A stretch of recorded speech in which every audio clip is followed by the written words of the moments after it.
From the States now, because Steve Bannon, a former advisor to Donald Trump, who is charged with defrauding a crowdfunding campaign to build parts of a wall along the US border with Mexico, has been told his trial will begin next May.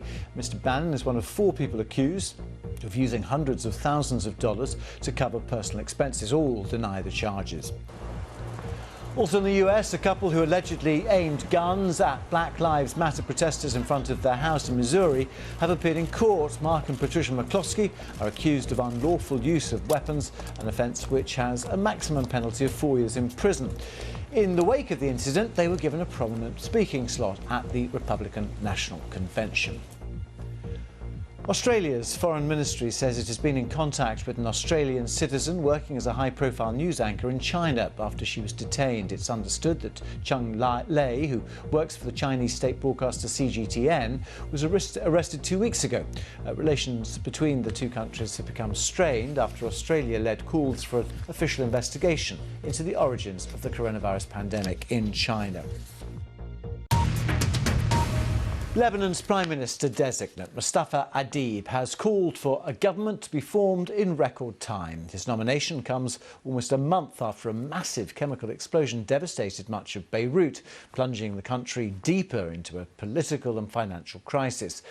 Lebanon was already on the verge of bankruptcy. His appointment came hours before French President Emmanuel Macron arrived for his second visit within a month to press for reforms and action to tackle corruption and waste.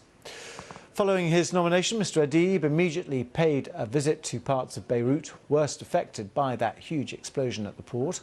This is a little of what he had to say about the challenges he faced. The opportunity before our country is limited, and the task I have accepted is based on the fact that all political forces are aware of a need to form a government in record time and to begin implementing reforms immediately. The largest faction of Japan's ruling Liberal Democratic Party has backed Chief Cabinet Secretary Yoshihide Suga to become the party's leader. The leader of the LDP almost certainly becomes Prime Minister because of its majority in the lower house of Parliament, replacing Shinzo Abe, who on Friday said he was stepping down for health reasons. The Polish statesman Lech Wałęsa has warned against the rise of populism. He was speaking on the 40th anniversary of the landmark Solidarity trades union deal. He said people needed to take the initiative from demagogues and replace their solutions with what he called wiser ones.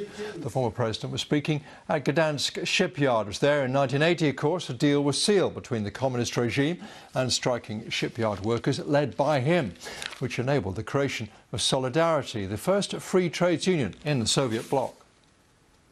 President Trump has defended the teenage gunman who's been charged with killing 2 people and injuring another during protests in the United States at the weekend. The president said the 17-year-old appeared to have been acting in self-defense when he opened fire on those protesting the shooting by police of the black man Jacob Blake.